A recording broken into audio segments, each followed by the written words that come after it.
Nunca fui o tipo de pessoa que gostava de jantares de família, mas naquele sábado à noite eu fui. Não por vontade, mas por obrigação. Meu pai havia insistido demais. Faz tempo que a gente não se vê, filha. Aparece para comer com a gente. E minha mãe, com aquela voz cansada, completou. Seu irmão vem também. Vai ser bom ter os dois aqui. Eu sabia que nada seria bom, mas aceitei. O dever é algo que aprendi a respeitar cedo demais. E naquela casa, ainda que com cheiro de lembranças antigas, eu me sentia mais como uma visitante do que uma filha. Cheguei cedo, como sempre fiz, e como sempre fui criticada por fazer. Entrei sem farda, a pedido do meu pai, que uma semana antes havia dito com ironia: não precisa vir de uniforme, viu? Aqui ninguém vai te dar ordem. Sorri, sem responder. Passei perfume leve, amarrei o cabelo e vesti uma blusa azul discreta. Azul marinho, ironicamente. A casa estava como sempre. Fotos empoeiradas nas prateleiras, o relógio de parede atrasado e o barulho da televisão misturado com o cheiro de alho frito e carne assando. Meu pai, sentado na cabeceira, me olhou quando entrei, mas não se levantou.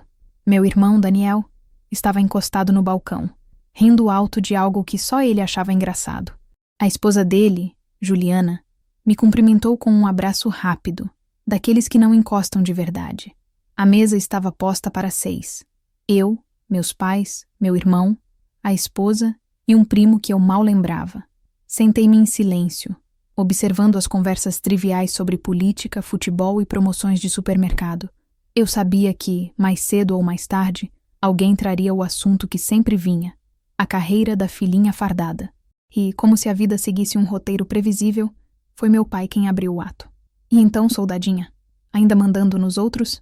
Disse ele, com aquele meio sorriso de quem acha que está sendo espirituoso. Alguns riram, outros disfarçaram o desconforto com goles de vinho. Juliana, sempre pronta para manter o clima leve, completou. Pelo menos alguém nessa família consegue colocar ordem nas coisas, né? Mais risadas. Eu apenas respirei fundo e mantive o olhar fixo no prato. Já ouvi coisas piores, mas aquela frase, soldadinha de merda, veio logo depois, dita por ele, num tom mais alto, como quem decide elevar a piada de nível para garantir as gargalhadas da plateia.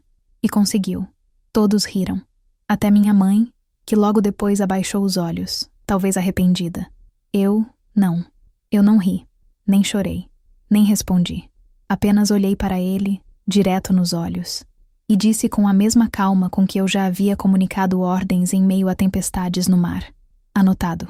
Foi o bastante para fazer o riso morrer aos poucos. Mas ninguém entendeu o que aquilo significava. Voltaram a conversa sobre o churrasco, sobre o preço da gasolina, sobre o neto que fala 3 palavras novas por dia. Eu continuei em silêncio, sentindo o peso daquela frase ecoar em mim como um tambor distante. Meu pai sempre teve um talento especial para diminuir o que ele não compreendia. Quando criança, eu era a teimosa. Na adolescência, a mandona. Na vida adulta, a soldadinha. Ele nunca viu valor em disciplina, hierarquia ou dever. Para ele, sucesso sempre foi sinônimo de aparência, de quem tem o carro maior, o relógio mais caro, o filho mais bonito. E eu nunca me encaixei em nada disso. Enquanto eles comiam, eu observava os gestos, os olhares, as pequenas vaidades disfarçadas em piadas familiares. Eu já aprendi, em alto mar, que silêncio é mais eficiente do que grito. Que o verdadeiro comando não está na voz alta, mas na presença. E naquela mesa, naquele instante, percebi que eu já estava no comando, mesmo que eles ainda não soubessem. Peguei meu copo, bebi um gole de vinho e deixei o sabor amargo escorrer pela garganta. Levantei-me com calma. Com licença, disse. Todos se calaram. O som dos talheres cessou. Meu pai arqueou a sobrancelha, rindo outra vez. Ih, lá vem ordem militar. Não, pai, respondi.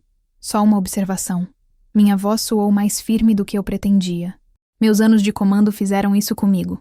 Transformaram até o silêncio em ferramenta. Olhei ao redor e, por um instante, vi não minha família, mas um grupo de pessoas que nunca realmente me conheceu. Vocês sabem o que é liderança? Perguntei, sem esperar resposta.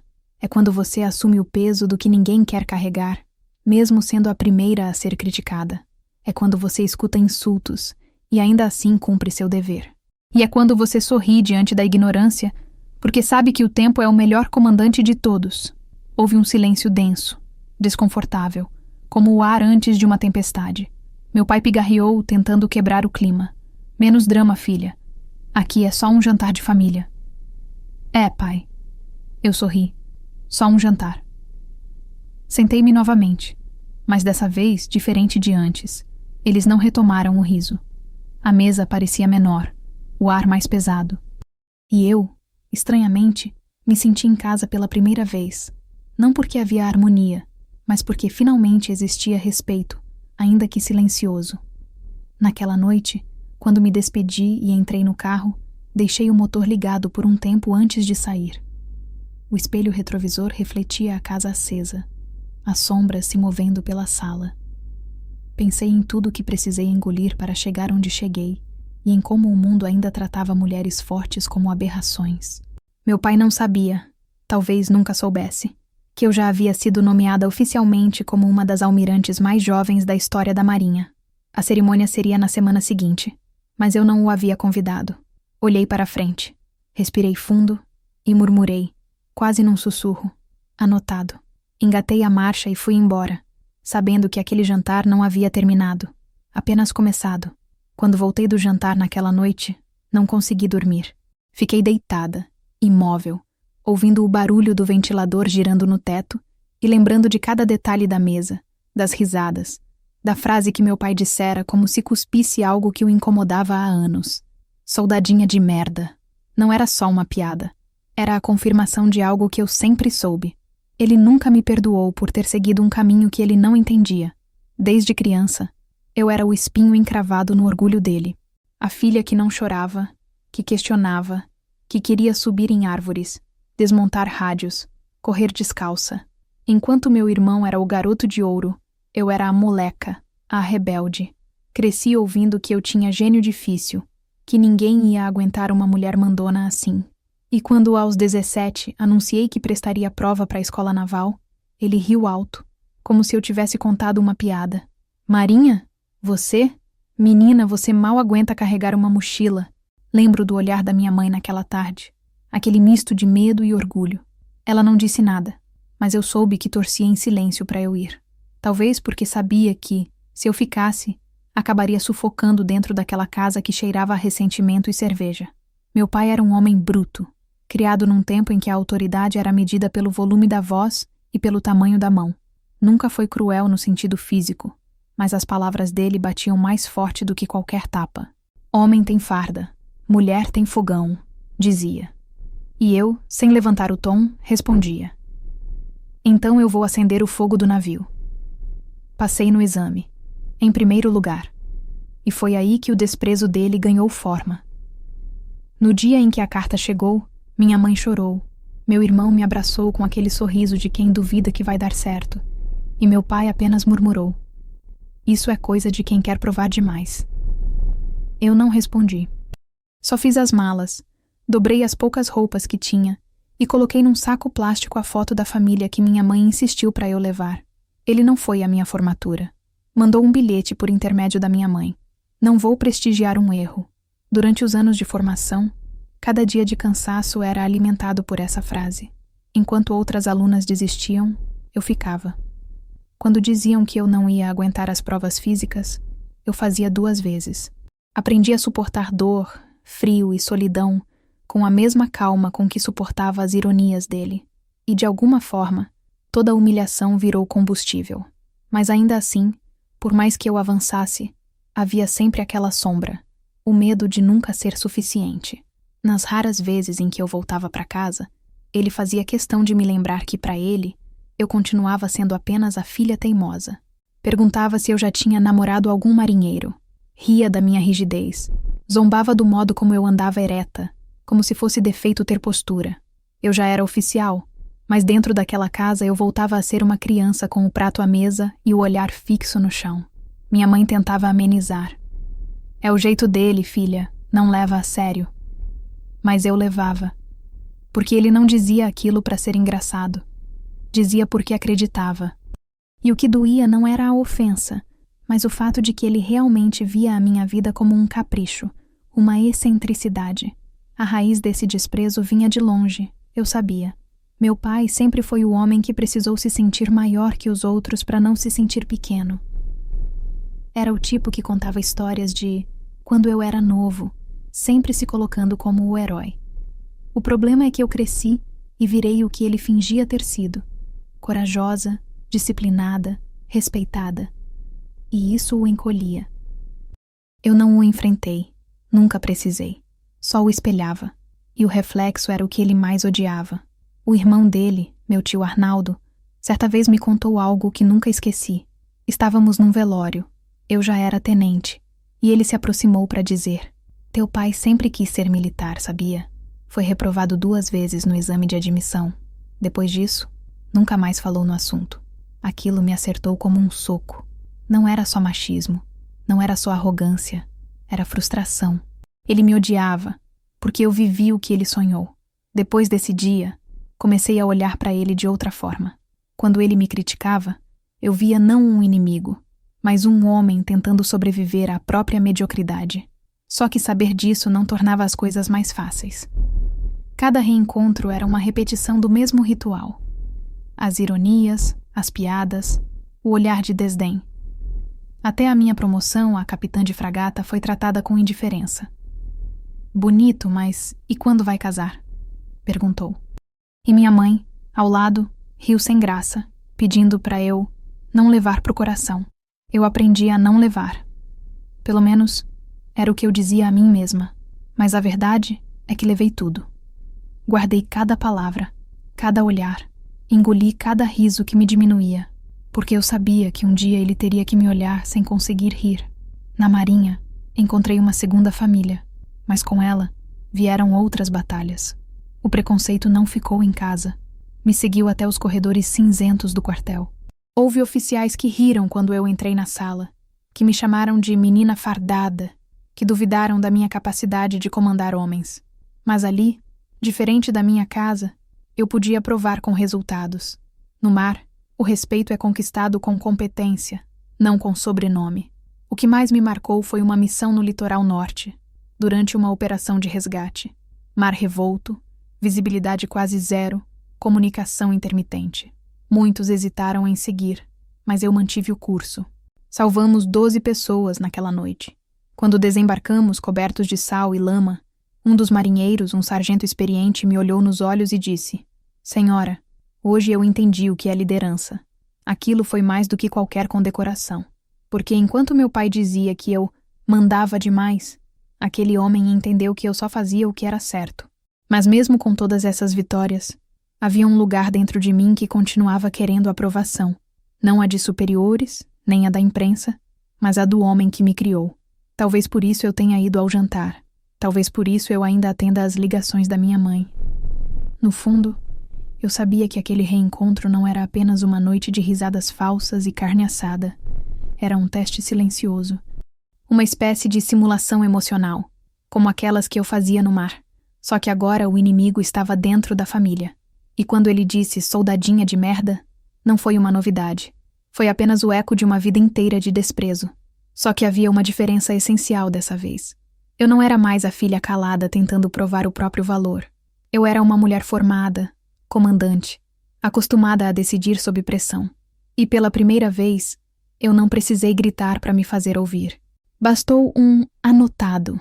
Naquela palavra, havia tudo.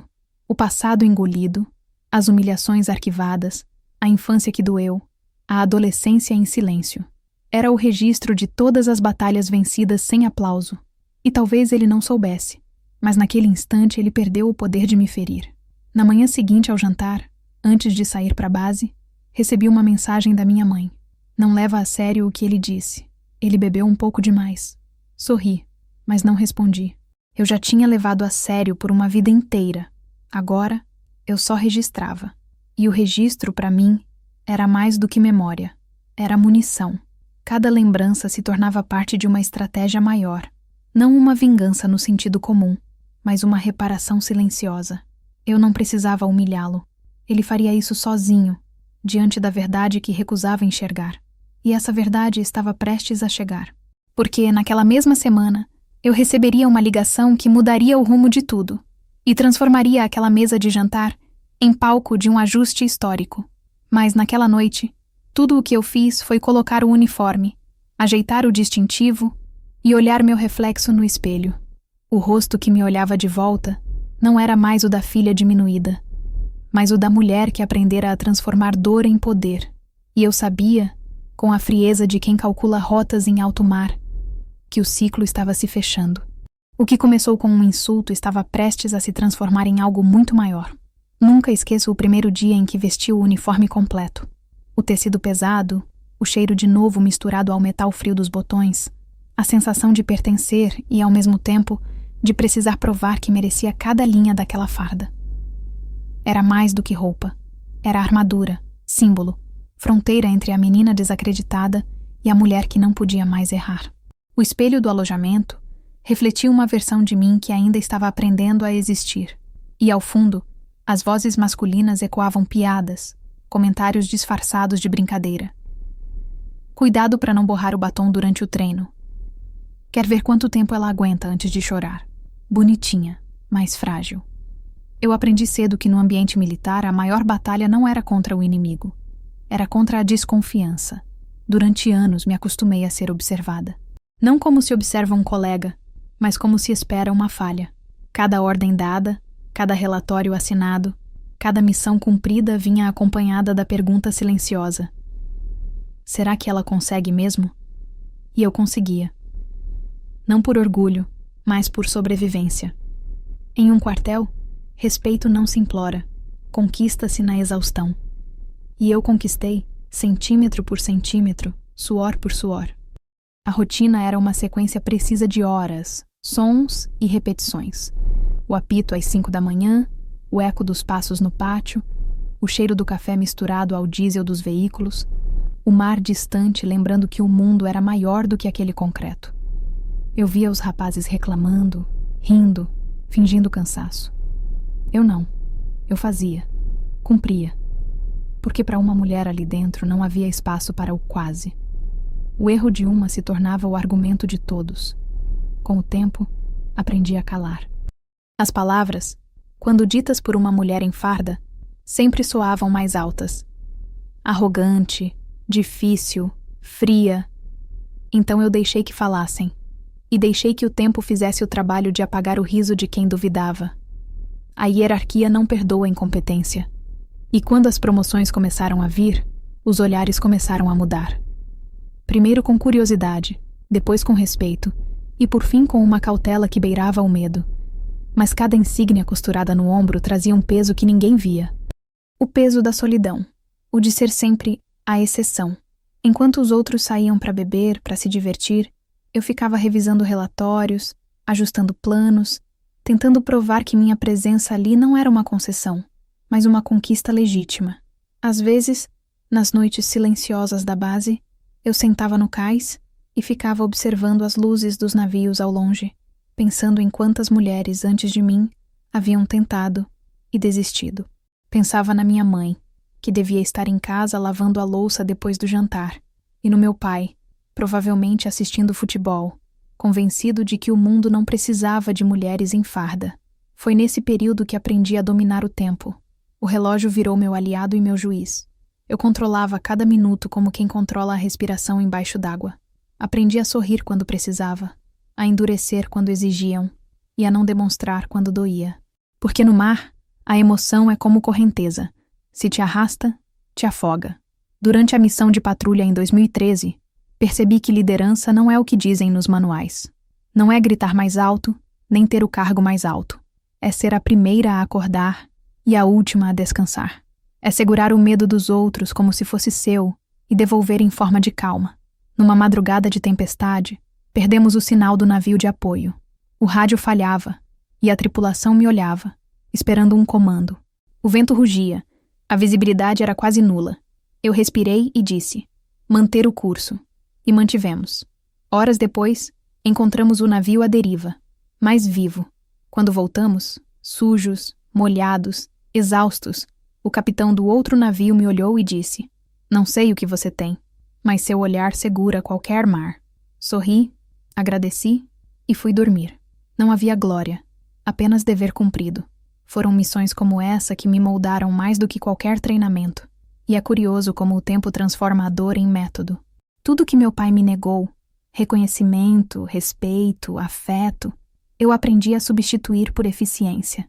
Enquanto ele me chamava de teimosa, o mundo me chamava de confiável. Enquanto ele dizia que eu mandava demais, meus superiores diziam que eu liderava bem. Só que nenhum elogio militar apaga o eco de uma infância subestimada. Às vezes, mesmo cercada de condecorações, eu ainda me sentia aquela menina ouvindo.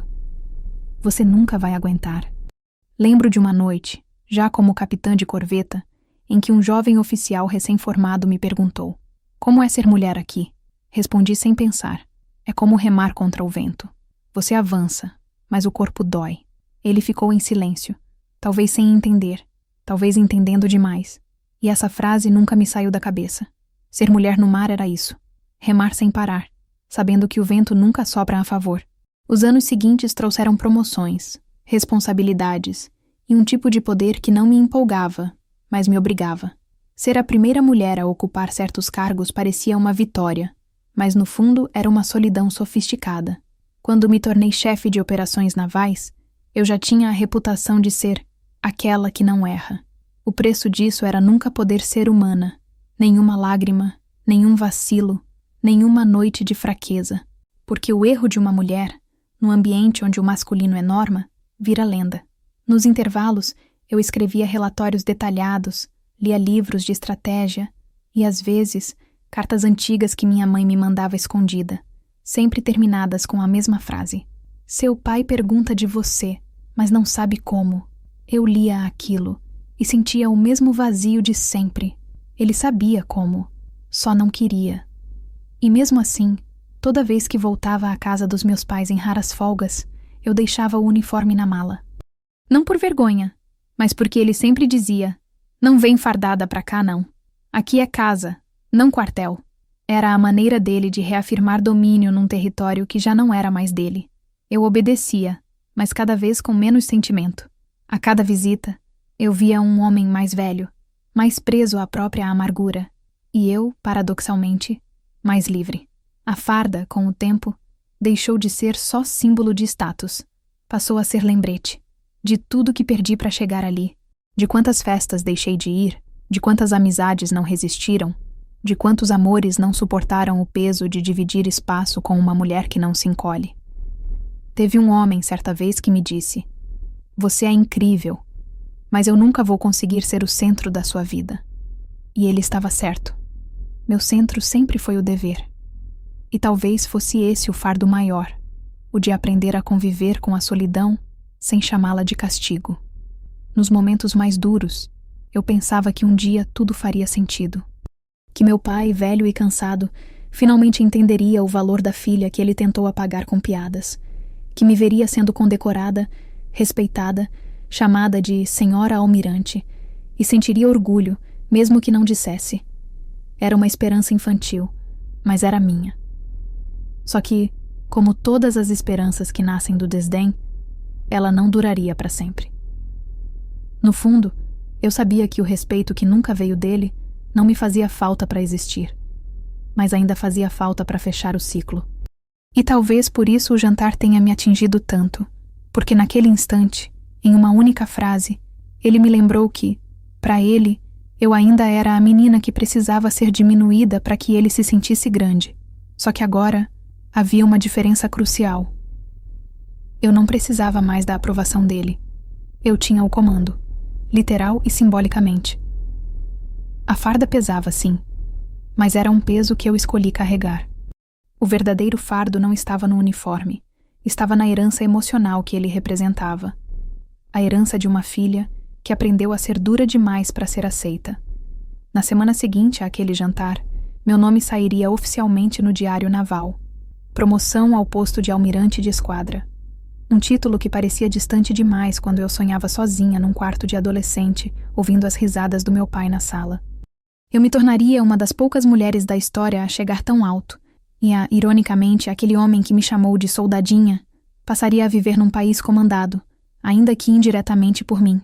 Mas antes que o mundo soubesse, Ele saberia, não por vaidade, mas por justiça, porque algumas lições precisam ser dadas sem gritos, apenas com a força serena de quem finalmente entende que o silêncio também é forma de comando.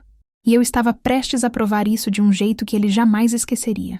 O convite para aquele jantar chegou de forma tão banal que, à primeira vista, parecia inofensivo.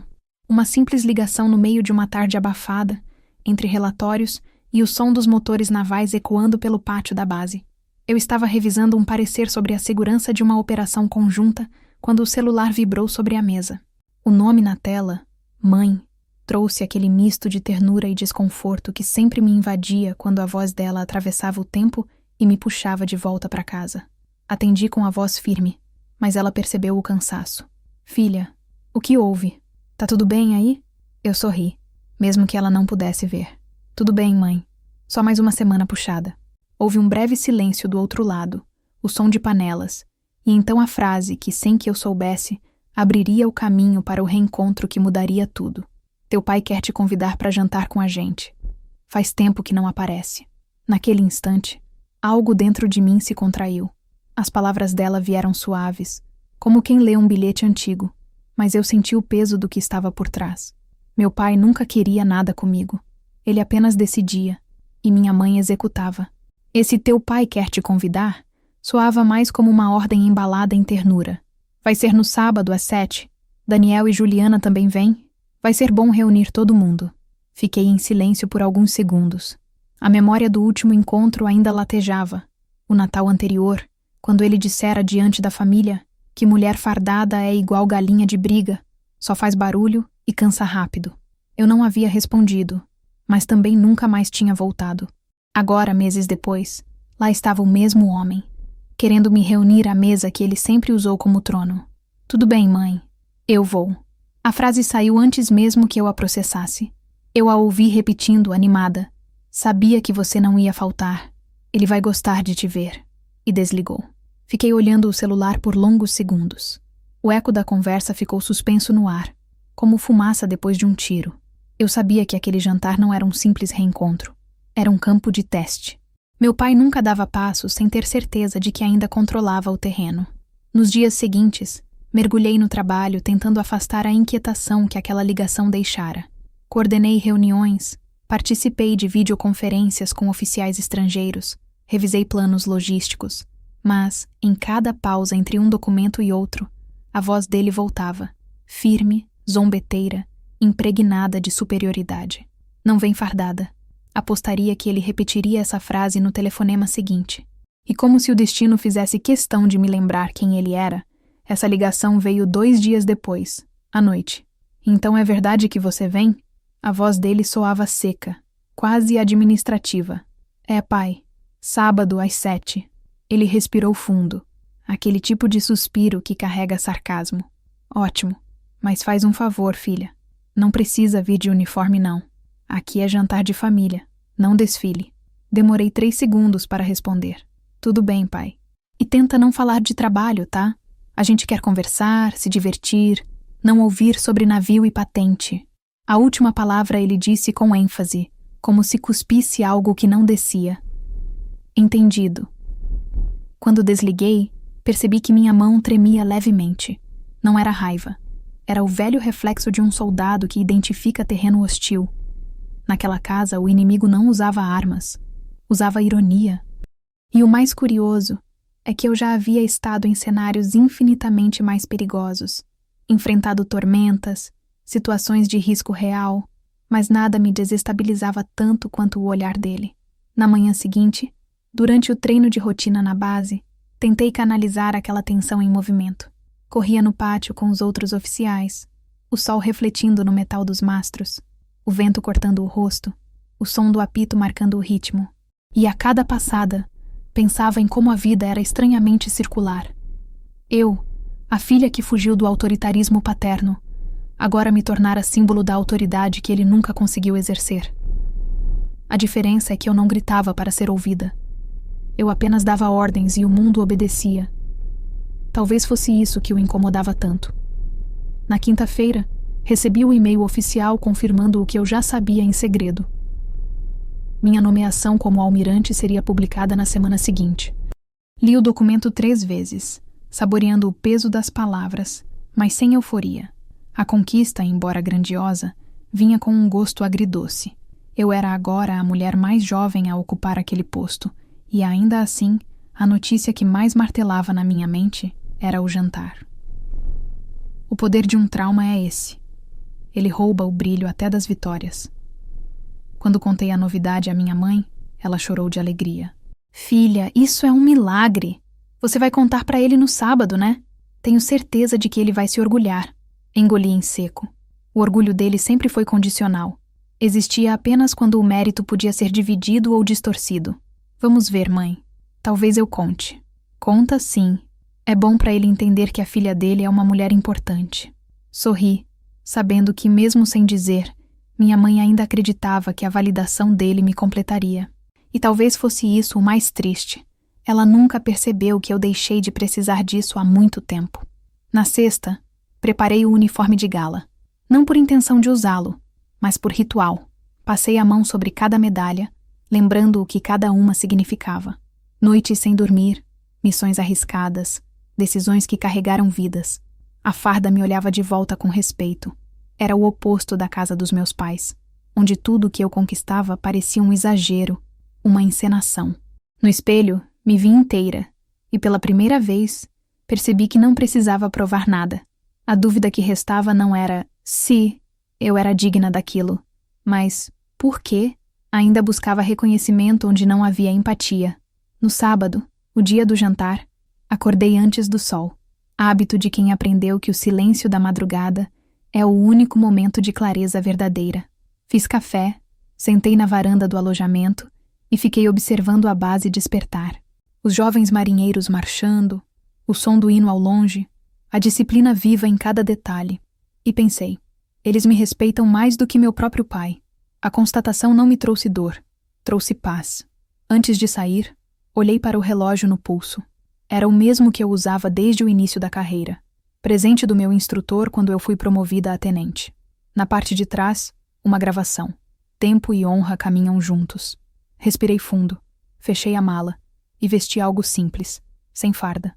O uniforme ficaria no banco de trás do carro, dobrado com perfeição, como uma promessa silenciosa. A estrada até a casa dos meus pais parecia mais curta do que antes. Talvez porque, agora, eu não carregava a ansiedade de ser aceita. Estacionei em frente ao portão enferrujado, o mesmo que ele pintava todo verão, e fiquei olhando a fachada por um tempo. As cortinas brancas, o jardim pequeno e os vasos de samambaia que minha mãe sempre mantinha impecáveis. Tudo parecia igual, mas eu sabia que nada era. Quando toquei a campainha, ouvi a voz dela, leve, doce, chamando meu nome. Ela abriu a porta com um sorriso que só mães têm. Você veio cedo, filha. Entrar naquela casa foi como cruzar uma fronteira invisível. O ar tinha cheiro de lembrança, e cada objeto parecia carregar uma história que eu já não queria revisitar. Na sala, o som da televisão preenchia o silêncio desconfortável. Ele estava lá, sentado na poltrona, a mesma de sempre. Me olhou, assentiu com o queixo e disse sem emoção. Achei que ia desistir de vir. Prometi que viria. Ele deu de ombros. Espero que tenha deixado o navio no piloto automático. Riu sozinho da própria piada. Tá tudo sob controle, pai. Juliana e Daniel chegaram logo depois, trazendo aquele ar de família montada para a fotografia. E assim, lentamente, a noite se armou. A mesa foi posta, o vinho aberto, e o clima de normalidade se impôs como uma tática de guerra, todos fingindo que era só um jantar. Mas eu sentia, no fundo, que aquele momento era mais do que uma refeição. Era o ponto de encontro entre tudo o que eu havia me tornado e tudo o que eles se recusavam a enxergar. Eu não sabia o que ele planejava dizer, mas sabia que, de alguma forma, ele precisava reafirmar poder.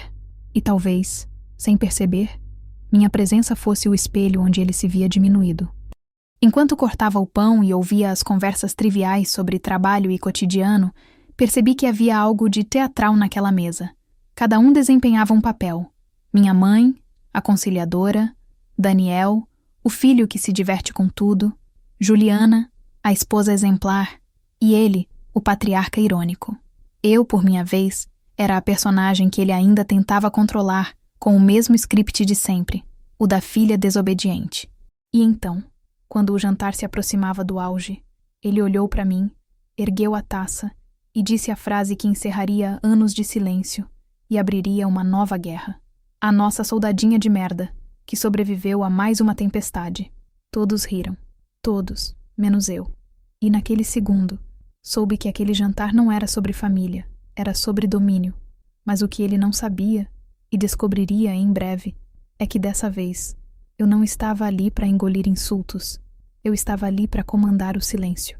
A sala de jantar tinha uma luz amarelada e morna, dessas que disfarçam imperfeições. E por um breve instante me dei conta de como aquele cenário parecia uma encenação.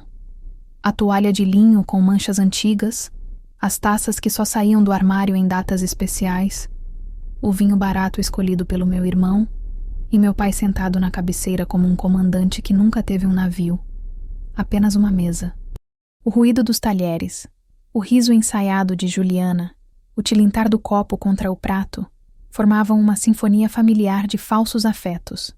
Eu observava em silêncio, mastigando mais as palavras do que a comida. A conversa passava por temas superficiais. O novo carro do Daniel, o aumento do preço da gasolina, uma viagem que minha mãe sonhava fazer, até que, inevitavelmente, o assunto voltou para mim. E você, filha, continua lá brincando de capitã? Foi meu pai quem perguntou, com aquele meio sorriso de quem sabe exatamente onde o veneno se esconde. Todos riram, inclusive Daniel, que achava que transformar a minha vida em piada era uma tradição de família. Pai, ela é mais que isso agora, né? Disse rindo. Como é mesmo o cargo? Almirante das panelas? E as risadas aumentaram, ecoando contra as paredes antigas como um aplauso ao escárnio. Parei o garfo no ar, respirei fundo e respondi apenas: ainda trabalho com o que acredito, Daniel. Meu pai inclinou o corpo para frente, apoiando os cotovelos sobre a mesa. Ah, acredito. Bonito isso. Mas me diz, no final das contas, esse teu trabalho serve para quê?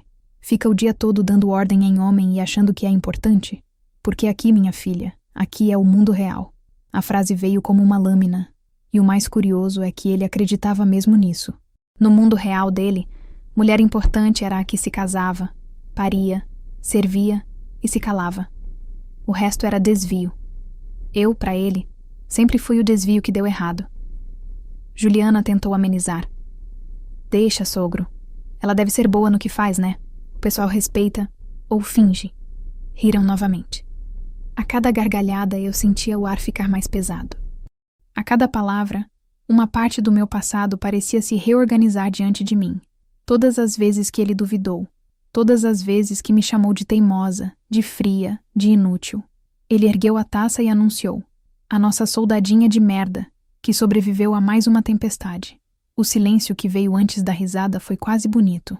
Um intervalo breve, quase digno. Depois todos riram. Minha mãe com um riso tímido, cúmplice do hábito. Daniel com um riso aberto, bobo, sem perceber o peso. Juliana, com aquele riso agudo que ela usava quando queria parecer leve. Eu apenas permaneci imóvel. Olhei para ele, o rosto enrugado, os olhos ainda brilhando com aquele brilho arrogante de quem acha que nada pode atingi-lo. Ele segurava a taça como se fosse um microfone, orgulhoso da própria crueldade. Sorri, um sorriso contido, tão controlado que até minha respiração desacelerou. Anotado, foi tudo o que eu disse, e foi o suficiente para que o riso aos poucos se desfizesse. Meu pai me encarou, o sorriso dele vacilou, e eu vi, por um segundo, uma faísca de desconforto. Mínima, mas real. Ele tentou se recompor. Ah, filha, é brincadeira. Você sabe que aqui a gente fala assim, é carinho. Claro, pai. Minha voz saiu serena. Carinho é o que não falta.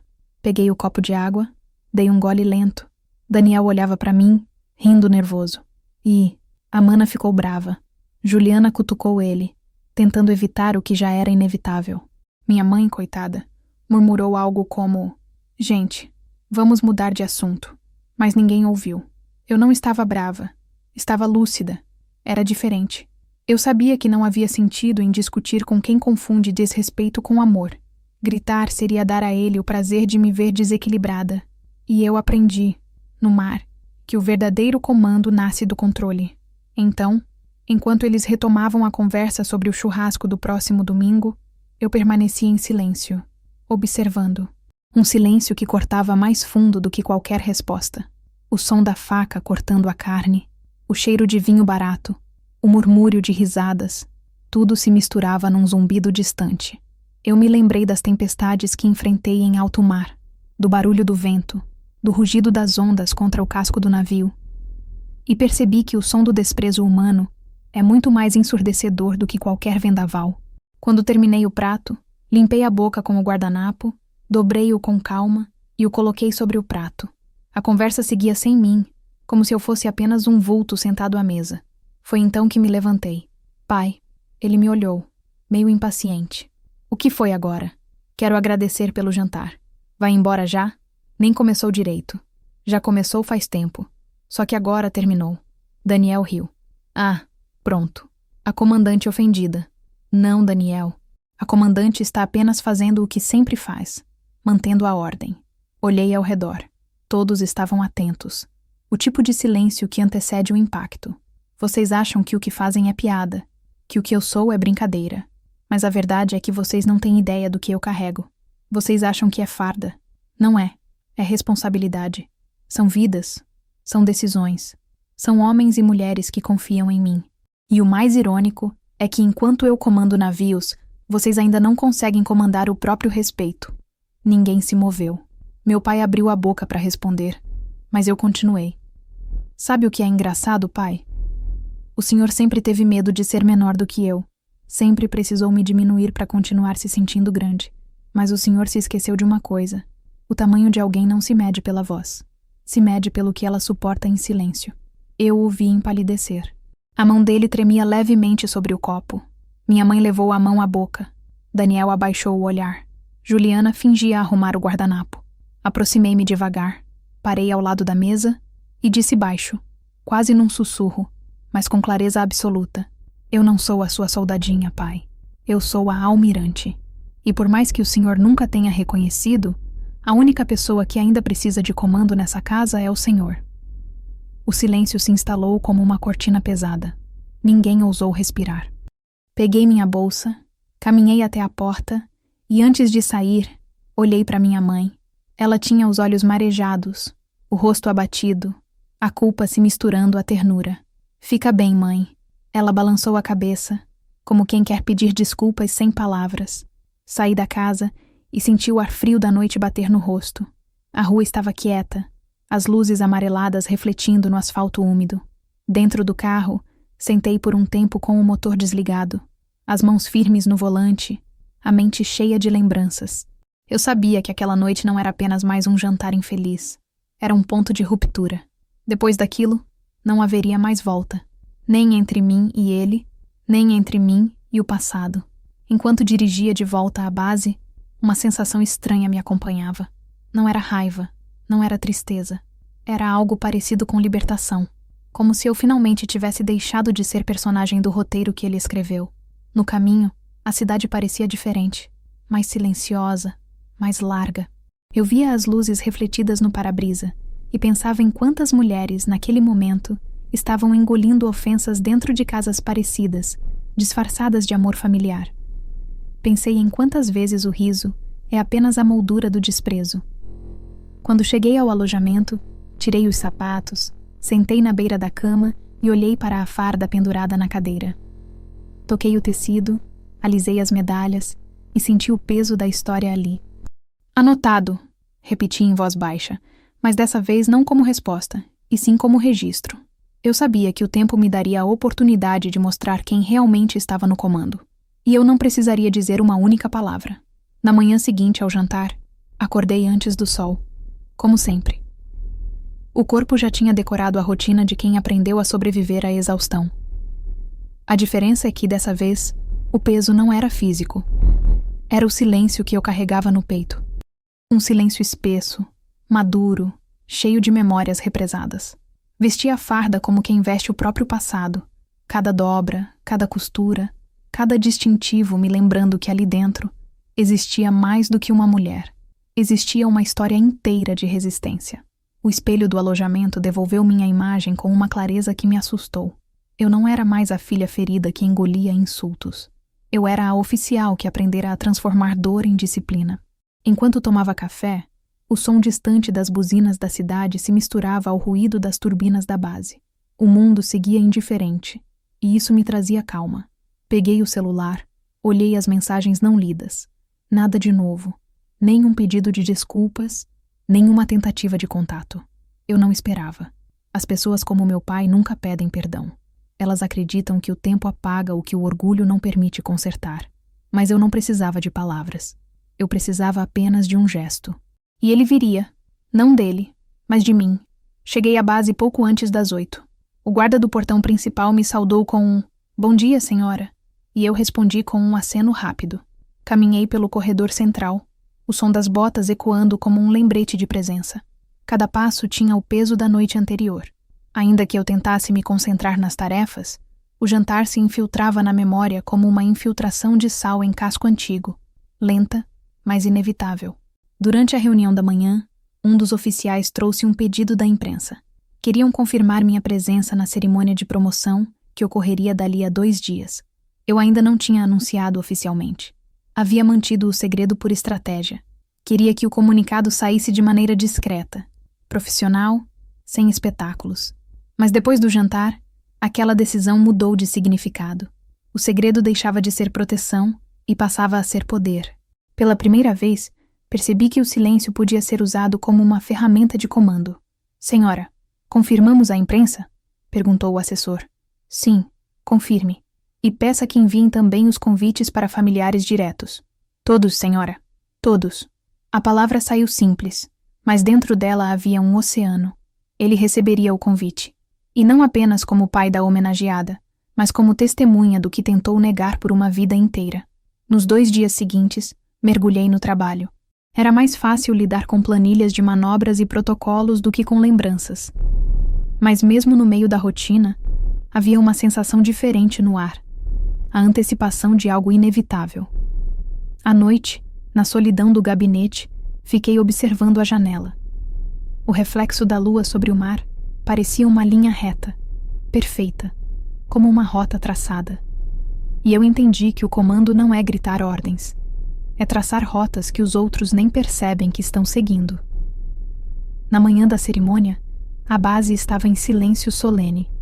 Oficiais, marinheiros, convidados, todos em formação. O som do hino nacional ecoou com a precisão de sempre, mas para mim soava diferente. Não como uma música, mas como o registro de uma jornada. Enquanto subia a escada para o palanque, senti os olhos voltados para mim. Não havia vaidade, apenas serenidade. Entre os convidados, avistei minha mãe. Estava sentada na primeira fileira, com o vestido azul que eu mesma havia dado a ela anos antes. Ao lado dela, com o semblante tenso, meu pai. Ele parecia deslocado, como um turista num país estrangeiro. Vestia a velha camisa social que usava em festas, o colarinho desajustado, as mãos inquietas. Por um instante, pensei que ele não viria, mas o orgulho dele não permitiria essa ausência. Ele precisava ver para acreditar. Precisava olhar nos olhos da soldadinha e constatar o que perdeu. Quando chamaram meu nome, o auditório se levantou em aplausos. Eu caminhei até o centro do palco, o som das palmas misturado ao eco dos meus próprios passos. Recebi a condecoração das mãos do comandante-geral, que disse ao microfone com voz firme: "É uma honra promover a patente de almirante de esquadra a oficial que redefiniu o conceito de liderança dentro de nossas forças navais." O aplauso aumentou. Eu mantive o olhar fixo. O comando-geral pediu que eu fizesse um breve discurso. Eu havia preparado algumas linhas formais, mas quando olhei novamente para a plateia e vi o rosto do meu pai, confuso, surpreso, talvez envergonhado, o texto desapareceu da mente. Respirei fundo e comecei. Quando uma mulher decide seguir o caminho do dever, o mundo ao redor dela se divide entre os que duvidam e os que esperam que ela desista. A diferença é que algumas não desistem, apenas aprendem a suportar em silêncio. Pausa. Silêncio absoluto. Durante muito tempo, me disseram que disciplina era rigidez, que autoridade era frieza, mas eu aprendi que a verdadeira liderança é manter o rumo mesmo quando todos riem do seu leme. Hoje, eu não estou aqui apenas por mim, mas por todas as mulheres que foram chamadas de teimosas, frias, exageradas ou inúteis. E mesmo assim, seguiram marchando. Aplausos. Olhei novamente para ele. Seu rosto estava imóvel, mas seus olhos diziam tudo: surpresa, desconforto, orgulho reprimido. A primeira vez que o vi sem resposta. Depois da cerimônia, o salão se encheu de cumprimentos. Oficiais, repórteres, velhos colegas. As luzes das câmeras piscavam. Os flashes capturavam uma imagem que eu sabia que rodaria jornais e redes sociais. No meio da multidão, vi minha mãe se aproximar com o rosto emocionado. Filha, foi lindo. Ele está ali fora. Quer falar com você. Fiquei em silêncio por um instante. Depois assenti. Encontrei-o do lado de fora, perto do estacionamento, com o olhar perdido no chão. O vento batia forte, e o som do mar era o mesmo que sempre me acalmou em missões longas. Ele ergueu o olhar e me viu. Abriu a boca, mas não disse nada de imediato. Eu esperei. Ele tentou sorrir, sem sucesso. Então é isso, né, almirante? É isso. Você nunca me contou. Não achei que o senhor se importaria. Ele coçou a cabeça, desconcertado. Fiquei sabendo que veio gente importante aí. O ministro, repórteres. Você agora é famosa. Não, sou responsável. Houve um silêncio. Ele tentou manter o tom irônico, mas a voz saiu fraca. Parece que aquela soldadinha deu sorte, hein? Sorri. Não é sorte, pai. É mérito. Ele baixou o olhar. Eu nunca pensei que fosse tão grande assim. Eu também não. Até entender que o senhor sempre quis que eu me sentisse pequena. Ele suspirou, mas não respondeu. Eu dei meio passo para perto. Sabe o que é o mais irônico? O senhor sempre achou que eu precisava da sua aprovação. Mas no fundo, quem precisava de mim era o senhor. O senhor precisava que eu continuasse tentando provar algo, para continuar se sentindo maior. Eu só parei de tentar. Ele me olhou, com os olhos marejados de raiva ou remorso. Difícil saber. Você mudou. Não, pai. Eu só cresci. O senhor é que ficou parado. Por um momento, o vento pareceu engolir qualquer resposta que ele tentasse dar. Fiquei olhando para o horizonte, o mar ao fundo refletindo o sol da tarde. Sabe qual é o segredo do comando? Perguntei sem virar o rosto. Saber quando falar e quando o silêncio basta. Ele não respondeu. Eu dei um passo atrás, ajustei o cap e fiz algo que nunca havia feito. Levei a mão à testa e o saudei, com firmeza e respeito. Não porque ele merecia, mas porque eu precisava encerrar aquele ciclo. Com licença, senhor. Virei as costas e caminhei em direção ao carro, sentindo o vento bater nas costas e a farda pesar sobre o corpo, com uma leveza nova. O poder que eu carregava não estava nas insígnias, nem nas medalhas, nem nas cerimônias. Estava em ter aprendido a se manter inteira onde muitos tentaram me quebrar. Enquanto entrava no carro, o som do meu rádio tocou baixinho uma antiga canção naval que falava sobre marés e retornos. Sorri, porque entendi. A vida é um oceano e o silêncio é o verdadeiro leme. E naquele instante percebi. Eu não precisava mais provar nada, nem responder, nem me justificar. O comando já era meu havia muito tempo. Naquela noite, depois da cerimônia, a base se esvaziou devagar. Os oficiais se despediam, os fotógrafos recolhiam seus equipamentos e eu permaneci sozinha por alguns minutos no pátio, observando o reflexo das luzes sobre o asfalto úmido. O eco dos aplausos ainda pairava no ar como um fantasma. Não era vaidade o que eu sentia. Era uma serenidade que vinha da constatação de que, finalmente, a narrativa havia mudado.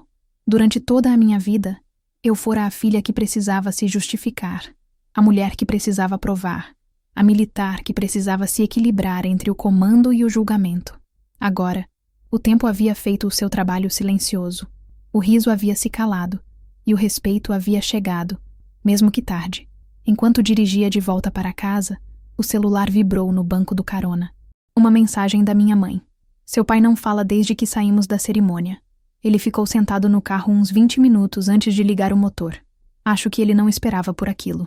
Li e deixei o aparelho de lado. Não havia nada que eu pudesse responder. Algumas compreensões precisam nascer no silêncio, e eu sabia que ele estava pela primeira vez frente a frente com o próprio espelho. No dia seguinte, o telefone da base não parou. Entrevistas, convites, convocações protocolares, elogios de superiores e até de colegas que antes torciam o nariz. O reconhecimento vinha agora com uma naturalidade que antes me era negada. E, ironicamente, quanto mais as pessoas me exaltavam, mais eu me lembrava da frase que ecoara no jantar. Soldadinha de merda. A diferença é que agora essa frase não doía. Ela havia virado combustível. Era o ponto de partida da minha vitória silenciosa. À tarde, enquanto revisava um relatório, o assistente entrou apressado. Senhora, o gabinete do ministro ligou. Querem confirmar sua disponibilidade para uma entrevista ao vivo. O assunto é representatividade feminina nas Forças Armadas. Assenti sem olhar para ele. Agende para amanhã, às 10. Era uma oportunidade e, ao mesmo tempo, uma armadilha. Eu sabia que toda fala pública de uma mulher em posição de poder era dissecada, interpretada, distorcida. Mas havia algo dentro de mim que dizia que aquele era o momento certo para colocar as coisas no lugar. Não apenas institucionalmente, mas pessoalmente. Naquela noite, dormi pouco. A mente revisava falas, mas o coração revisava cenas. Eu via a mesa do jantar, o rosto do meu pai, o som das risadas e, acima de tudo, a lembrança da minha própria calma. Aquilo era o que mais o havia desarmado. O fato de eu não ter precisado gritar. Foi nesse pensamento que adormeci. A entrevista aconteceu no auditório de uma emissora nacional, com plateia e transmissão ao vivo. As perguntas eram previsíveis no início. Trajetória, desafios, superações. Respondi com a objetividade que aprendi no mar. Mas então o jornalista, tentando ser espirituoso, perguntou: Almirante, a senhora enfrentou muito preconceito ao longo da carreira. Já ouviu comentários de que a farda pesa mais em mulher? Sorri. Já ouvi de tudo, mas o que mais pesa não é a farda. É o olhar dos outros tentando medir o que não compreendem. O preconceito não é um obstáculo, é um teste de resistência. E eu passei. A plateia aplaudiu. O jornalista insistiu. E dentro da sua própria família houve resistência? O estúdio ficou em silêncio. Eu respirei fundo. A câmera focou no meu rosto. Houve, sim. E talvez tenha sido a mais difícil de todas. Mas aprendi que às vezes a família não te nega por maldade, e sim por medo. Medo de ver você quebrar o padrão que eles mesmos aceitaram como destino. O público reagiu com um murmúrio emocionado. Eu continuei. Quando uma mulher cresce, muitas vezes ela deixa de caber no lugar onde nasceu. E não é ela quem muda demais. É o mundo ao redor que ficou pequeno. Depois da entrevista, meu telefone não parou. Mensagens de militares, jornalistas, mulheres que eu nunca havia conhecido. Algumas diziam que se sentiram representadas, outras que choraram ouvindo. Eu agradecia com discrição, mas uma parte de mim sabia que aquela entrevista era, indiretamente, uma carta aberta ao meu pai, e eu sabia que ele assistiria. No domingo, acordei cedo e decidi visitar minha mãe. Fazia semanas que eu não aparecia em casa sem uniforme, e o cheiro de café e bolo de fubá me recebeu como um abraço morno. Ela me olhou com os olhos marejados. Você viu o que estão falando de você? Tá em tudo quanto é jornal. Sorri. Vi, mãe, é só trabalho. Seu pai também viu. Ela hesitou. Olhou para o corredor. Ele ficou assistindo quieto. Quando terminou, ele levantou, foi pro quintal e ficou lá um tempão. Depois entrou, pegou um envelope e disse que queria te entregar, mas não sabia se devia. E ele te deu o envelope? Deixou comigo. Disse para te dar se você viesse. Ela abriu a gaveta da cristaleira e tirou o envelope amassado. Dentro, uma folha dobrada várias vezes. A caligrafia dele, firme, antiga. Para minha filha. Sentei-me à mesa e abri devagar. Filha, nunca fui bom com palavras. Sempre achei que carinho demais enfraquece. Quando te vi naquele palco, percebi que talvez tenha passado a vida toda confundindo força com dureza. Você venceu. Não sei se mereço teu perdão, mas quero que saiba que tenho orgulho do que você se tornou e, principalmente, do que você não deixou que eu destruísse. Não havia assinatura. Apenas um traço firme no final. Fiquei olhando aquele papel por alguns segundos. Não chorei. As lágrimas teriam sido desnecessárias. O silêncio dele, agora registrado em palavras, era a rendição que eu sempre soube que um dia viria. Mas era tarde demais para que isso mudasse qualquer coisa. Ele te esperou para jantar de novo hoje, disse minha mãe, tentando sorrir. Disse que quer fazer do jeito certo desta vez. Olhei pela janela. O quintal estava vazio. O mesmo portão, o mesmo jardim, tudo igual. E ainda assim, tudo diferente. Não, mãe. Hoje quem tem jantar é a Marinha. Tenho uma recepção com o ministro.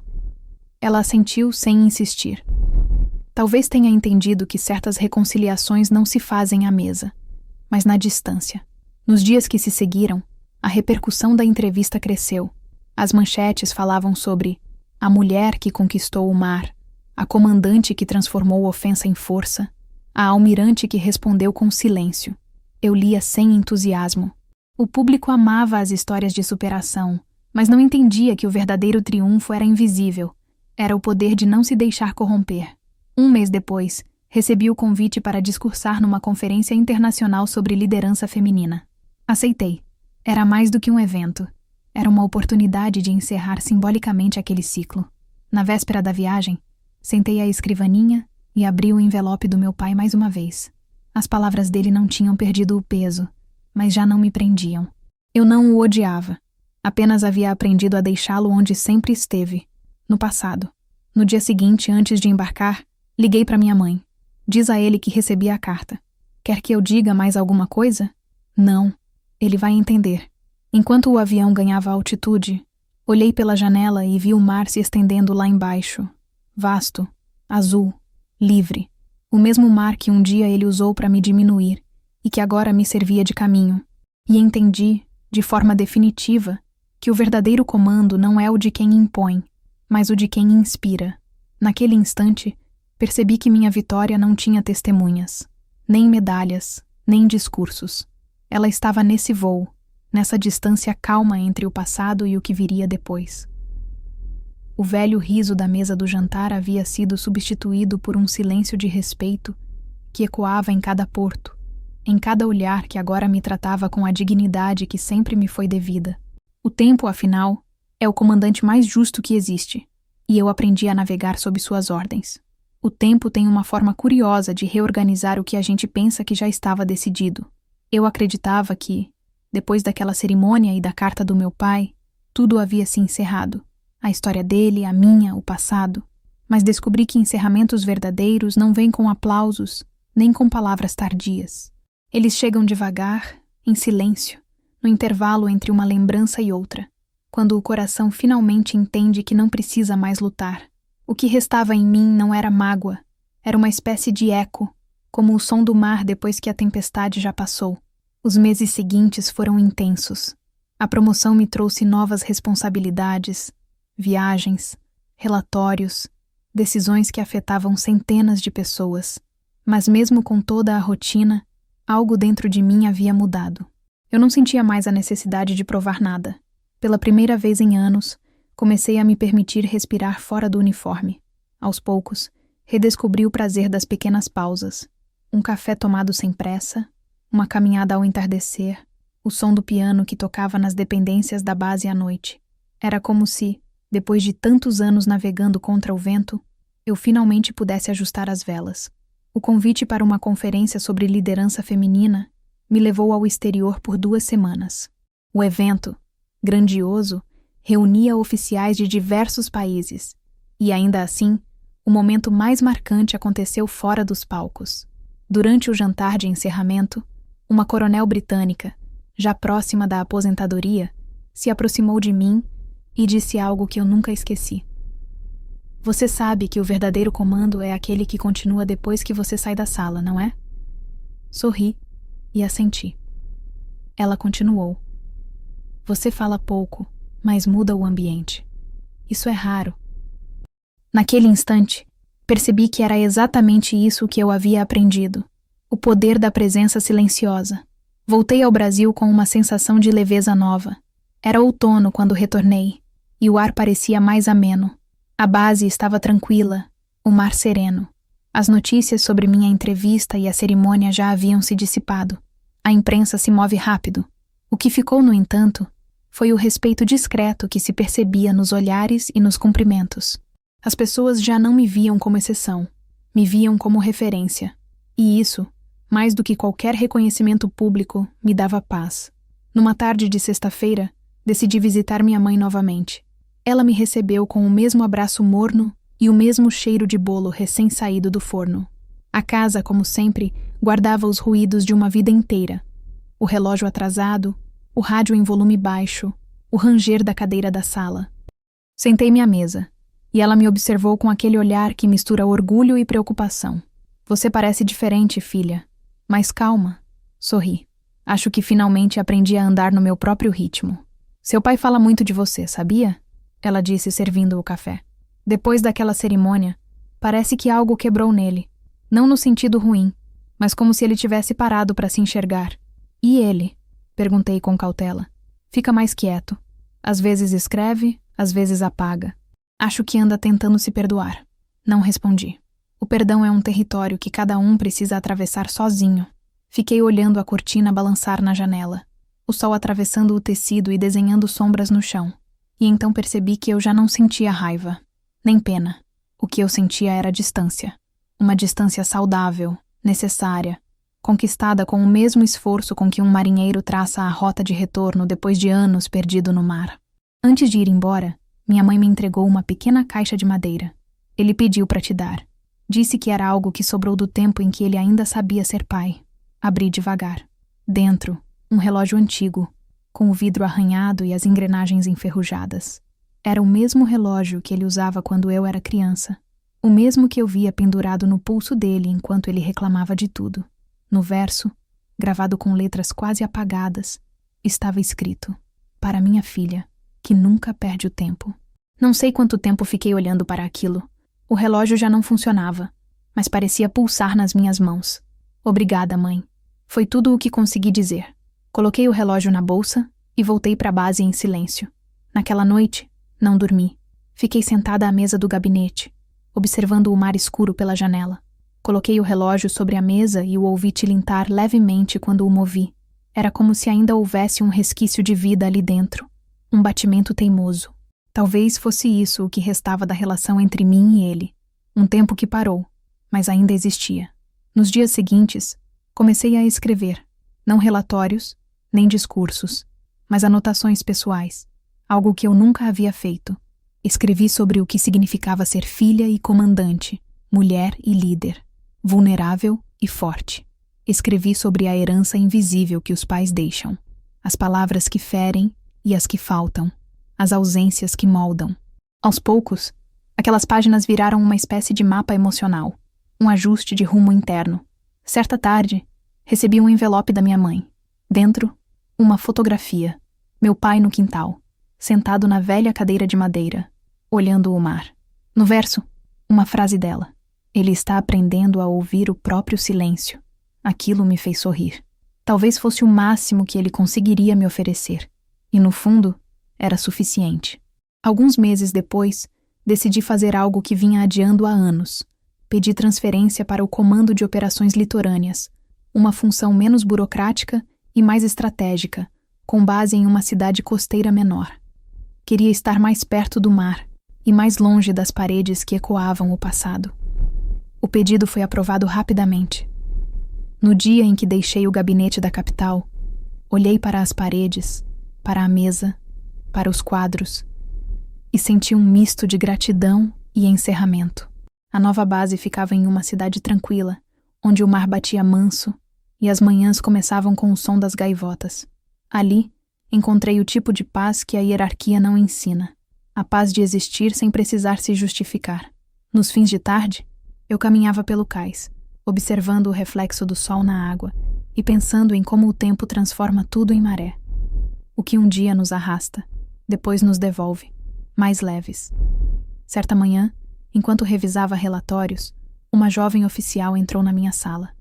Estava nervosa, as mãos trêmulas. Senhora, posso perguntar algo pessoal? Assenti. Como a senhora aguenta? Quero dizer, os comentários, os olhares, a pressão. Às vezes parece que nunca é o bastante. Sorri, vendo nela uma versão antiga de mim. A gente não aguenta, tenente. A gente transforma. Cada ofensa, cada dúvida vira combustível. E um dia, quando você menos esperar, vai perceber que já não precisa provar nada. Só seguir o rumo. Ela sorriu emocionada. Obrigada, senhora. Quando ela saiu, fiquei olhando para o mar pela janela. Peguei o velho relógio do meu pai e o coloquei sobre a mesa. Ele ainda não funcionava, mas agora eu entendia. Talvez algumas coisas não precisem mais marcar o tempo, apenas lembrá-lo. Naquela noite, escrevi mais uma linha no meu caderno. Às vezes, ajustar o rumo não é mudar de direção.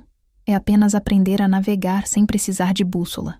E enquanto o som das ondas batia de leve contra as rochas, percebi que, pela primeira vez, eu estava exatamente onde deveria estar. Nem no passado, nem no futuro. Apenas presente. E livre. O tempo, esse velho capitão que ninguém comanda, seguiu o curso sem me pedir licença. Quando percebi, já haviam se passado quase 2 anos desde aquele jantar que virou minha linha divisória. Antes dele, eu era uma filha que ainda esperava reconhecimento. Depois, uma mulher que aprendeu a viver sem ele. A vida na nova base seguia com uma cadência serena, e o mar diante da minha janela era a única constância que eu precisava.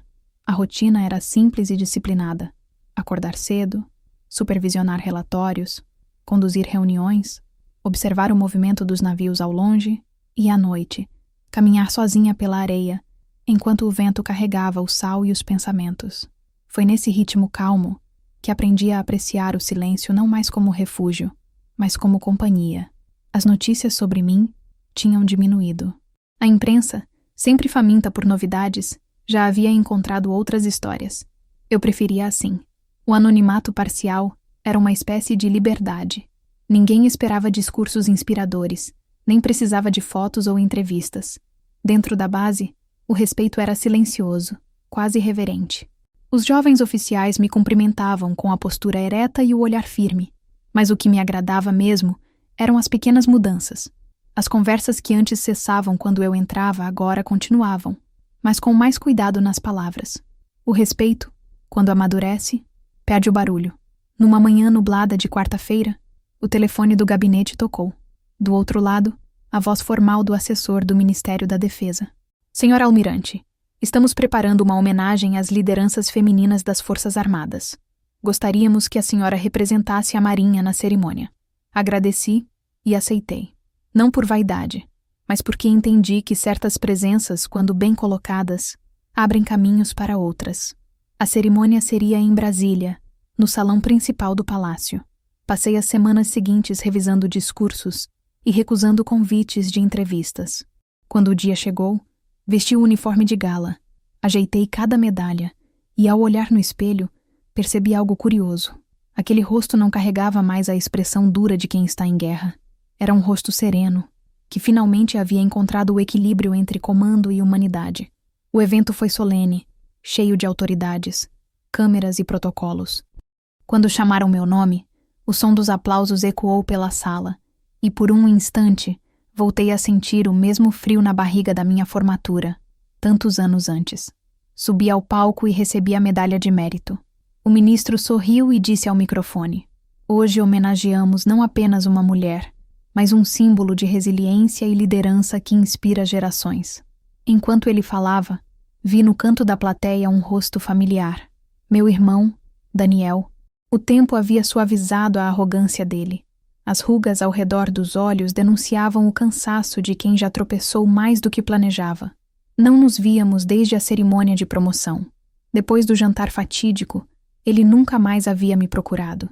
Mas ali estava ele, com uma expressão que misturava admiração e constrangimento. Quando nossos olhares se cruzaram, ele assentiu levemente. Um gesto mínimo, mas suficiente para eu entender. O tempo também o havia educado. Após a cerimônia, fui cercada por repórteres. As perguntas eram previsíveis. Como é ser mulher em posição de comando? Qual o maior desafio que enfrentou? O que diria para as jovens que sonham em seguir seus passos?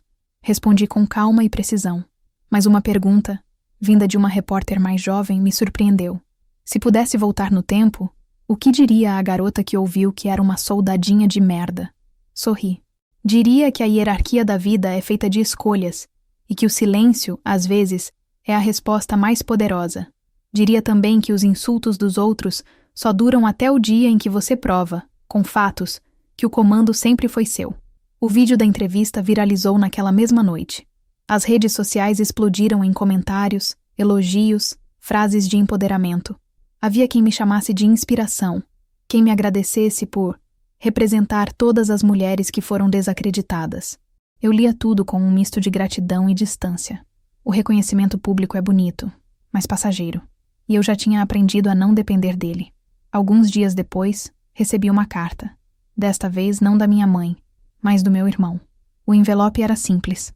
A letra apressada. Mana, vi sua entrevista. Pensei em escrever faz tempo, mas o orgulho é uma praga difícil de curar. Eu estava naquela mesa, lembra? Ri junto. Fiz piada, e até hoje me envergonho. A gente cresce achando que repetir o que o pai faz é o mesmo que ser homem. Mas você provou que força é outra coisa. Eu só queria dizer que, se hoje minha filha quiser entrar para a Marinha, vou me orgulhar. E vou lembrar de você. Daniel. Dobrei o papel e fiquei olhando pela janela do gabinete. Lá fora, o mar estava calmo e o sol nascia tímido no horizonte. Pensei em como o tempo tem uma maneira sutil de corrigir erros, não apagando o passado, mas transformando-o em aprendizado. A carta dele era uma reparação, ainda que pequena, e naquele momento percebi que talvez o verdadeiro reconhecimento não viesse das medalhas nem das manchetes, mas dessas rendições íntimas, silenciosas, que nascem quando o orgulho se cansa. Nos meses seguintes, comecei a receber convites para palestrar em academias militares e universidades. Aceitava poucos, mas os suficientes para perceber o impacto daquilo que eu representava. Em cada auditório, via rostos jovens, homens e mulheres, atentos, curiosos, emocionados.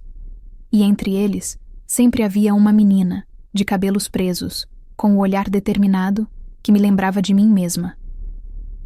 Certa vez, ao final de uma dessas palestras, uma cadete se aproximou e disse: Senhora, quando minha família diz que isso não é coisa de mulher, eu lembro da sua história. A senhora é minha prova de que é possível. Aquelas palavras me atingiram com mais força do que qualquer medalha.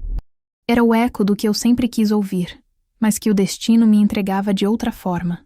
Eu não precisava mais da validação de quem me negou. Eu era agora o espelho de quem precisava acreditar. Naquela noite, ao voltar para casa, sentei na varanda do alojamento e fiquei olhando o mar escuro. Peguei o velho relógio do meu pai e o coloquei sobre a mesa. Ainda não funcionava, mas agora eu o via diferente.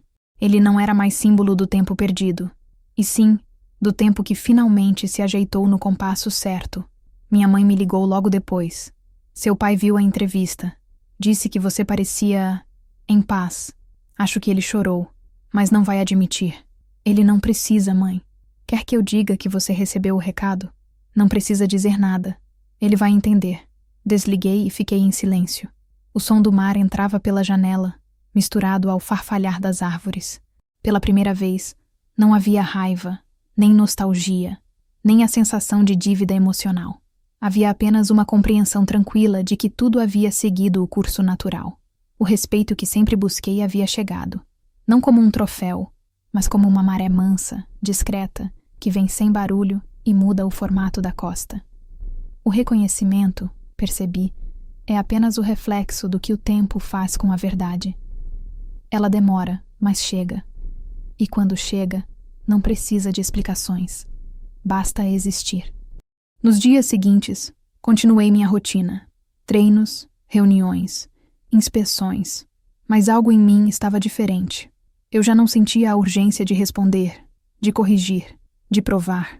Aprendi que a força não está em vencer a guerra, mas em não se perder dentro dela. E naquele ponto da minha vida, eu finalmente havia encontrado o equilíbrio entre comando e compaixão.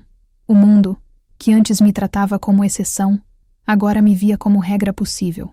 E talvez esse fosse o verdadeiro legado. Não o título de almirante, não as medalhas, não as entrevistas, mas o fato de que, um dia, quando outra mulher for chamada de soldadinha de merda, ela possa sorrir, erguer o queixo e responder, com a calma que aprendi a cultivar. Anotado. O fim, quando finalmente chegou, Não teve fogos, nem discursos, nem medalhas. Chegou como o som distante de uma onda se desfazendo na areia. Simples, inevitável, sereno. Eu já não contava os dias, nem marcava os acontecimentos com tanta atenção. A vida, depois de anos sendo medida em ordens, relatórios e cerimônias, havia finalmente encontrado seu próprio ritmo. O comando agora era outro, o de aprender a estar. A base costeira se tornara mais do que um posto de trabalho. Era o espaço onde eu reaprendi o silêncio, onde descobri que o poder de decidir não vem de quem grita mais alto, mas de quem sabe escutar antes de agir. As manhãs começavam com o cheiro do café e o ruído das ondas batendo no cais. As tardes, com o eco das vozes jovens dos cadetes, ainda cheios de ímpeto e insegurança. Eu os observava com uma ternura contida, como quem vê no outro a lembrança da própria travessia. Havia algo de reconfortante na repetição, nas mesmas vozes, nos mesmos sons, nas mesmas perguntas. Eu sabia que o tempo faria com eles o que fez comigo, lapidaria as certezas e deixaria à mostra apenas o que é essencial. A cada nova turma que se formava, eu via meninas de uniforme impecável marchando lado a lado com rapazes, sem precisar mais justificar sua presença. Elas não pediam espaço, ocupavam-no com naturalidade. E aquilo, mais do que qualquer reconhecimento pessoal, era o verdadeiro legado. Eu entendia, agora, que o meu papel não era mais provar. Era abrir caminho. E abrir caminho, às vezes, é também aprender a sair de cena no momento certo. Foi numa manhã de verão, o sol alto e o mar calmo, que recebi o comunicado oficial sobre minha transferência para o Conselho Estratégico da Marinha. Seria uma função mais política, de gabinete, na capital, um cargo de influência, prestígio e visibilidade. Durante anos, teria sido o tipo de promoção que eu aguardaria com ansiedade. Mas quando li o documento, não senti euforia. Senti uma estranha calma, como se o ciclo tivesse se completado. Peguei o carro e dirigi até o mirante da cidade, de onde se via o mar se estendendo até o infinito. Levei comigo o relógio do meu pai. Sentei na mureta, deixei o vento bater no rosto e fiquei ali por um tempo que não sei medir. Pensei em tudo que havia sido. A filha desdenhada, a oficial desacreditada, a mulher julgada, a comandante respeitada. Tudo aquilo coexistia em mim, como camadas de uma mesma história. Não havia mais feridas, apenas cicatrizes. E até as cicatrizes, com o tempo, se tornam mapas de onde já estivemos. Lembrei-me de algo que meu instrutor dissera quando eu ainda era cadete. O mar não guarda rancor. Ele devolve tudo transformado. E percebi que era isso o que o tempo havia feito comigo. Ele me devolveu transformada. Eu já não precisava da confirmação de ninguém. O que eu buscava agora era continuidade, não validação. Nos dias seguintes, comecei o processo de transição. Treinei minha substituta, uma jovem oficial de fala firme e olhos atentos. Vi nela a mesma determinação que me movia quando tudo parecia impossível. Antes de entregar o comando, chamei-a ao gabinete. Tenente, o comando é como o mar, às vezes calmo, às vezes brutal, mas nunca se esqueça. Ele só respeita quem o enfrenta sem medo. Ela assentiu, e naquele gesto havia algo de solene, quase ritualístico, como se a história estivesse passando de uma mão para outra. Na noite da despedida, a base organizou uma pequena cerimônia. Não houve discursos longos, apenas alguns gestos sinceros. Abraços, olhares, promessas de reencontros. O comandante da divisão fez um brinde. A almirante que nos ensinou que força e silêncio podem andar juntos. Eu sorri, sem corrigir, sem acrescentar. A verdade estava dita. Depois que todos se foram, fiquei sozinha no cais. A lua refletia na água, e o ar tinha aquele cheiro úmido de sal e metal. Tirei o relógio do bolso e o segurei por um tempo. O vidro ainda arranhado, as engrenagens imóveis. Pensei em deixá-lo cair no mar, como um símbolo de tudo o que passou, mas não consegui. Em vez disso, encostei-o na beira do peito e sussurrei. Agora estamos quites. Guardei-o novamente e deixei que o vento levasse o resto. No dia seguinte, antes de seguir viagem para a capital, parei na casa da minha mãe. Ela estava no jardim, regando as plantas com o mesmo cuidado meticuloso de sempre. O tempo parecia não ter passado por ela. Ou talvez ela tivesse aprendido, como eu, a envelhecer em paz. Soube da transferência, disse ela. Mais um passo, hein? Talvez o último. Ou o primeiro de outro caminho. Sorri. Talvez. Ela secou as mãos no avental e me olhou com aquele afeto contido que sempre me comoveu. Seu pai teria se orgulhado. Ele se orgulhou, mãe. Só demorou para admitir. E você perdoou? Perdoei o que dava. O resto o mar levou. Ela assentiu e me abraçou. Foi um abraço simples, sem palavras, mas eu soube que ali se encerrava qualquer pendência. Peguei a estrada logo depois. O trajeto até a capital foi longo, mas tranquilo. No caminho, o rádio tocava músicas antigas, e cada nota parecia uma lembrança de um tempo em que o silêncio era medo e não escolha. Agora, o silêncio era poder. Quando cheguei ao novo gabinete, percebi que o ambiente era diferente. Menos concreto, mais político. Papéis, reuniões, decisões de alto nível. O tipo de ambiente onde o ego costuma falar mais alto. E ainda assim, eu me sentia preparada. Não porque confiava demais em mim, mas porque já não temia o ruído. Aprendi que quem carrega a própria paz não se abala com o caos dos outros. Nos meses seguintes, o trabalho foi intenso. Havia uma nova geração de oficiais sob minha supervisão, e eu percebia como as mulheres ocupavam o espaço com mais naturalidade. Já não eram vistas como exceção, mas como parte da engrenagem. Eu via nelas o resultado invisível de cada porta que precisei empurrar sozinha. E isso, mais do que qualquer mérito, me dava a certeza de que tudo valeu a pena. Um ano depois, recebi um convite inesperado. Uma escola naval havia decidido incluir minha trajetória em um módulo de estudos sobre liderança e ética. Queriam que eu participasse de uma aula inaugural, não como autoridade, mas como convidada. Aceitei. No dia marcado, entrei na sala e vi jovens em formação, atentos, uniformes impecáveis, olhares curiosos. Falei pouco. Contei sobre disciplina, sobre coragem, sobre o peso de carregar responsabilidades que ninguém vê. E antes de encerrar, uma cadete levantou a mão e perguntou: Senhora, o que é para você o verdadeiro comando? Fiquei em silêncio por alguns segundos. Depois respondi: é saber quando é hora de parar de lutar e começar a viver. A sala permaneceu em silêncio, e eu soube que eles entenderam. Naquela noite, voltei para casa e sentei na varanda, diante do mar que agora só visitava de longe. O céu estava claro, e as estrelas refletiam na água como brasões dispersos. Peguei o relógio mais uma vez, girei o ponteiro com a ponta do dedo e o vi se mover, hesitante, mas vivo. Ri sozinha. Talvez o tempo nunca tivesse parado. Só estivesse esperando que eu aprendesse a acompanhá-lo. Fechei os olhos e pensei em tudo. No jantar, nas palavras, no silêncio, na dor, no perdão, na nova vida. Pensei na menina que um dia chorou por ser diminuída e na mulher que aprendeu a se levantar sem precisar provar nada. Pensei no pai, na mãe, no irmão e senti gratidão. Cada um deles, à sua maneira, foi maré. Alguns me empurraram para longe, outros me trouxeram de volta. Quando abri os olhos, o horizonte já começava a clarear. E eu entendi, com uma serenidade profunda, que a vida é feita de ciclos. O mar ensina isso a quem o observa tempo suficiente. Nenhuma maré é permanente, e nenhum silêncio é vazio. Peguei o caderno onde costumava escrever e anotei as últimas palavras da minha história. Chamaram-me de soldadinha. Eu apenas anotei. Hoje, sou o mar que engole a palavra e devolve calmaria. Fechei o caderno, deixei-o sobre a mesa e fiquei ali, apenas respirando. O som das ondas era o mesmo de sempre, mas pela primeira vez eu o ouvia sem medo, sem defesa, sem necessidade de comandar. Porque finalmente o comando e eu éramos a mesma coisa. E a nova maré já começava a nascer.